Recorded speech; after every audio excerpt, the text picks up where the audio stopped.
Can you share a personal experience with a gaming addiction and the turning point that made you want to recover? Because Hmm. we Um, know I mean, we yeah. Well, we know that you are. the first one that pops into head is just that one particular duel that I had with. Fuck, I'll probably recall his name as well, but BF19 F4. It was I believe it was a quarter final of a tournament that actually had a reward that I wanted, which was a title, and that was one of the first duels where I saw like I actually have the option to get it. Lado Hook, I think was his name. Probably Russian or Polish. And the situation was basically the following, and that was that whoever was going to win the duel was going to go fight Sokolik. And Sokolik was one of the three strongest Russian duelists in the game. So essentially, in my mind, this is how it went down. I thought, I've fought Sokolik a dozen times, and I've only beaten him once. But that means I know I can beat him. As for my opponent, he's never beaten Sokolik as far as I know, which means in my head, being a little bit ego driven as I was, and perhaps still am, I was thinking, I need to win this, I deserve to win this, so that I actually have a chance at beating the next opponent. And we went into the duel, and the guy actually wasn't showing up.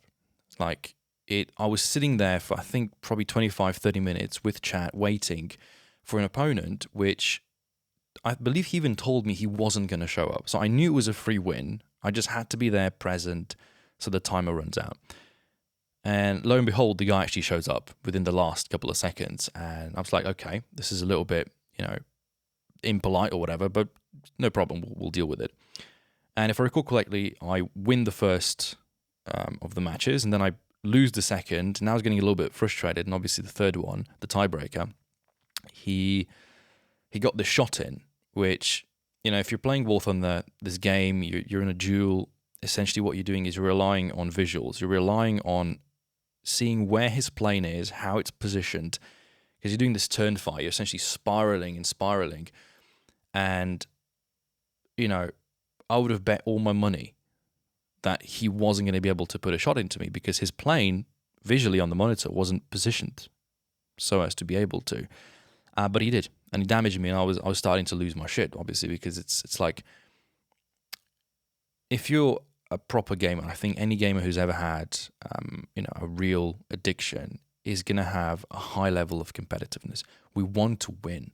We're in there because you want to be the best, and when you lose because of making your own mistake, that's something. But when you lose because the game is giving you crap, because there's ping and latency, because something's happening that shouldn't occur, that's when you start to get very frustrated. And I think in that moment, a lot of the boiled in emotions of having been, I'm pretty sure, yeah, at that point I was still a virgin, never had a woman, wasn't socially very adept, I wasn't fit, I wasn't really doing much outside of gaming.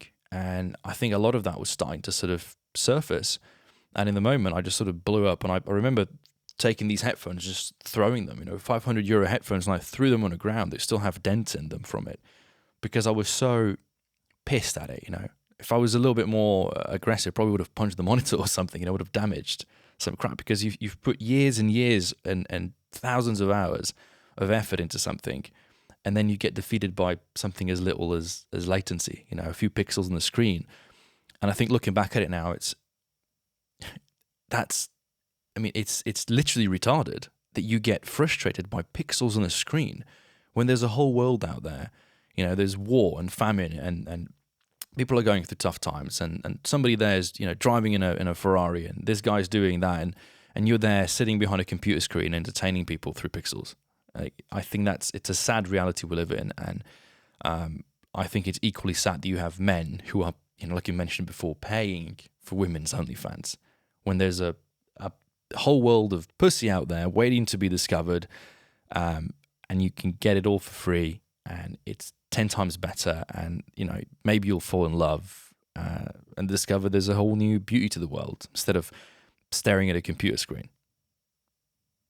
Yeah, 100%, 100%. And I do remember that specific moment as well. And it was quite some time ago as well, wasn't it? I think it was It was good. 2017, I want to say.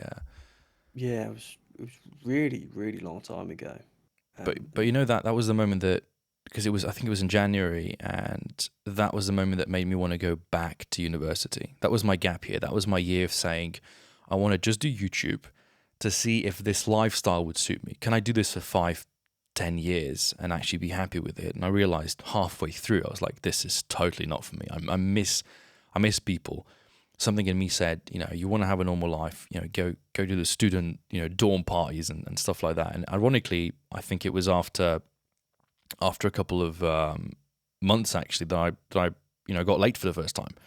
So like I needed that. Clearly, I needed the process of going through that. And so I'm thankful, yeah. BF19 F4 and Lado, who defeated me through pixels, I can only be thankful for that. You look back at that in that miserable moment in history and you think that might have actually been one of the best moments of your life.